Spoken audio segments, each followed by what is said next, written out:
Hi friends, இன்னைக்கு நம்ம எருசலேமின் அலங்கம் கட்டி முடிக்கப்படுற பைபிள் ஸ்டோரியை பார்க்க போகிறோம். இதோட பைபிள் ரெஃபரன்ஸ் நெகேமியா 4ஆம் அதிகாரத்திலேருந்து 6ஆம் அதிகாரம் வரைக்கும் இருக்கு. நெகேமியாவும் ஜனங்களும் சேர்ந்து அலங்கத்தை கட்டுற செய்தியை சன்பல்லாத் கேள்விப்பட்டப்போ அவர் எரிச்சல் அடைந்து அவரும் தொபியாவும் சேர்ந்து அலங்கத்தை கட்டுற ஜனங்களை பார்த்து, இந்த அற்பமான யூதர்கள் அலங்கத்தை கட்டி முடிச்சிடுவாங்களா? இந்த கல் மதில் மேல ஒரு நரி ஏறி போனா கூட அது இடிந்து விழுந்துரும்னு சொல்லி பரிகாசம் பண்ணி அவங்கள குறித்து ஏளனமா பேசுறாங்க.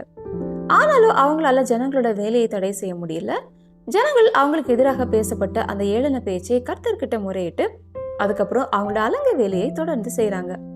எருசலேமின் அலங்கம் சீக்கிரமாய் கட்டப்பட்டு வருகிறதையும் இடிக்கப்பட்ட இடங்கள் அடைக்கப்பட்டு வருகிறதையும் சன்பல்லாத்தும் தொபியாவும் அரபியரும் அம்மோனியரும் அஸ்தோத்தியரும் கேட்டப்போ அவங்க ரொம்ப எரிச்சல் அடைந்து ஜனங்கள் அலங்கத்தை கட்டி முடிக்காதபடி அவங்களுக்கு எதிராக யுத்தம் பண்ண ஆலோசனை பண்றாங்க.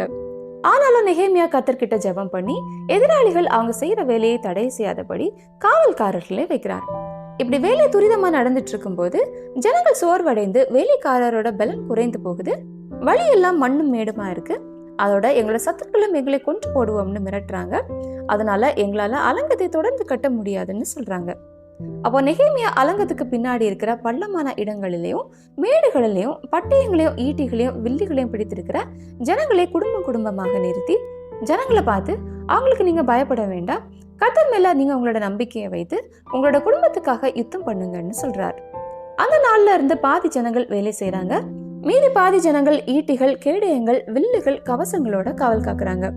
அலங்கத்தை கட்டுறவங்களும் அவங்களோட ஒரு கையினால ஆயுதத்தை பிடித்துக்கிட்டு மற்ற கையினால வேலை செய்யறாங்க.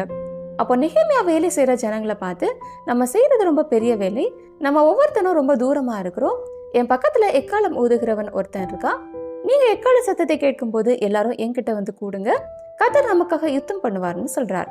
இப்படி ஜனங்கள் தொடர்ந்து காலையில இருந்து ராத்திரி வரைக்கும் எல்லா நேரமும் யுத்தத்துக்கு தயாராக கையில ஆயுதங்களை பிடித்துக்கிட்டே வேலை செய்து கொண்டிருக்கிறாங்க. ஜனங்கள் இப்படி ராத்திரி பகல்ல அலங்க வேலையை மட்டும் செய்து கொண்டிருக்கிறதால அவங்களுக்கு தானியங்கள் வாங்குறதுக்கு காசு எதுவும் இல்லாம நிறைய ஜனங்கள் அவங்களோட பிரபுக்கள் கிட்டையும் அதிகாரிகள் கிட்டையும் தானியத்தை கடனாகவும், வேற கொஞ்சம் ஜனங்கள் அவங்களோட நிலங்களையும் திராட்சை தோட்டங்களையும் வீடுகளையும் அடமானமா வைத்தும் அவங்க கிட்ட இருந்து தானியத்தை வாங்கி கொண்டாங்க. இன்னும் கொஞ்சம் பேர் ராஜாவுக்கு வரி செலுத்த முடியாம அவங்களோட பிரபுக்கள் கிட்ட இருந்து பணத்தை கடனா வாங்குறாங்க. கர்த்தர் நியாயப்பிரமாணத்துல ஏழையான ஜனங்களுக்கு ஒருத்தன் கடன் கொடுத்தாருன்னா அதை அவர் திரும்பி வாங்கும்போது அவங்க கிட்ட இருந்து வட்டி எதுவும் வாங்கக்கூடாதுன்னு கட்டளையிட்டு இருந்தார். ஆனா அந்த பிரபுக்கள் அதுக்கு மாறா அதிக வட்டிக்கு ஜனங்களுக்கு தானியங்களையும் பணத்தையும் கொடுக்கறாங்க. அதை எந்த மக்களால திரும்ப செலுத்த முடியலையோ அவங்களோட நிலங்களையும் பிள்ளைகளையும் அந்த பிரபுக்கள் அடிமைகளாகவும் கொண்டாங்க. இதனால ஜனங்கள் எல்லாரும் கூக்குரலிட்டு நெகேமியா கிட்ட போய் சொல்றாங்க. நெகேமியா அதை கேட்ட உடனே ரொம்ப கோபம் அடைந்து பிரபுக்களையும் அதிகாரிகளையும் பார்த்து, நீங்க உங்களோட சொந்த ஜனங்கள் கிட்டேயே ஏன் இப்படி அதிக வட்டி சுமத்துறீங்கன்னு சொல்லி ஒரு பெரிய சபையை கூடி வர செய்து நெகேமியா அவங்களோட தப்பை எல்லாம் எடுத்து சொல்லி அவங்க ஜனங்கள் கிட்ட வாங்கின அதிகமான வட்டியையோ அவங்களுக்கு திரும்பி கொடுக்க சொல்றார். அப்படி அந்த பிரபுக்களும் அவங்க வாங்கின அதிகமான வட்டியை ஜனங்களுக்கு திரும்ப செலுத்துறாங்க. இதுக்கப்புறம் ஜனங்கள் அலங்கத்தை முழுசா கட்டி முடிக்கிறாங்க. வாசல்களுக்கு மட்டும் இன்னும் கதவு போடப்படல. ஜனங்கள் அலங்கத்தை கட்டி முடிச்சிட்டாங்க என்கிற செய்தியை சன்பல்லாத்தோ தொபியாவும் மற்ற பகைவர்களும் கேள்விப்பட்ட உடனே அவங்க தந்திரமா ஒரு ஆலோசனை பண்ணி ஒரு இடத்துல மறைமுகமா நெகேமியாவை தாக்குறதுக்காக அடி ஆட்களை வைத்துக்கிட்டு அதே இடத்துல பேச்சுவார்த்தை நடத்தலாம்னு சொல்லி தந்திரமா நெகேமியாவை அழைச்சிட்டு வர ஆட்களை அனுப்புறார். நெகேமியாவுக்கு அவங்களோட தந்திரம் புரிந்ததால அவர் அந்த ஆட்களை பார்த்து, நான் ஒரு பெரிய வேலையை செய்கிறேன், அதனால இப்போ என்னால எங்கேயும் வர முடியாது, நான் வந்தேன்னா வேலை தடைப்படும்னு சொல்லி அனுப்புறார். சன்பல்லாத் இதே மாதிரி 4 தடவை நெகேமியாவை கூப்பிடுறார். நெகேமியாவும் அதே மாதிரியே பதில் சொல்லி அனுப்புறார். 4 தடவையும் சன்பல்லாத்தோட திட்டம் நடக்காத உடனே 5வது தடவையா அவட வேலைக்காரன் கையில முத்திரை போடாத ஒரு கடிதத்தை கொடுத்து நெகேமியா கிட்ட அனுப்புறார். அந்த கடிதத்துல, நீங்களும் யூதர்கள் எல்லாரும் சேர்ந்து பெர்ஷியா ராஜாவுக்கு விரோதமா கலகம் பண்றதுக்காக தான் இந்த அலங்கத்தை கட்டுறீங்க, நீங்க தான் இனிமேல் யூதாவுக்கு ராஜாவாக போறீங்கன்னு நிறைய வதந்தி தேசத்துல பரவுது. இந்த செய்தி பெர்ஷியா ராஜாவுக்கு போய் எட்டுறதுக்கு முன்னாடி நம்ம இதை குறித்து சேர்ந்து ஆலோசனை பண்றதுக்காக நீங்க எங்க கூட பேச்சுவார்த்தைக்கு வரணும்னு பொய்யா அந்த கடிதத்துல எழுதியிருந்தது.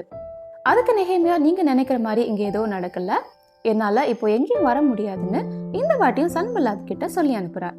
இப்படி சன்பல்லாத்த அவரோட ஆட்களும் சேர்ந்து நிறைய தடவை அலங்கத்தோட வேலையை தடை செய்யறதுக்காக நிறைய தடைகளையும் கொலை மிரட்டல்களையும் கொடுத்து நெகேமியாவையும் யூதா ஜனங்களையும் பயமுறுத்த முயற்சி செய்யறாங்க. ஆனா நெகேமியாவும் யூதா ஜனங்களும் ஒவ்வொரு வாட்டியும் கர்த்தர்கிட்டயே சார்ந்திருந்ததால எருசலேமின் அலங்கம் எந்த தடையும் இல்லாம வெறும் 52 நாளைக்குள்ளாடியே கட்டி முடிக்கப்பட்டது. யூதா ஜனங்களோட பகைவர்கள் எல்லாம் அதை கேள்விப்பட்டு அவங்களோட தந்திரம் எதுவும் பலிக்காததால இந்த காரியம் தேவனாகிய கர்த்தரால கைகூடி வந்ததுன்னு அறிந்து கொண்டாங்க. ஓகே ஃப்ரெண்ட்ஸ், மீண்டும் அடுத்த பைபிள் ஸ்டோரியில சந்திக்கலாம். Bye friends.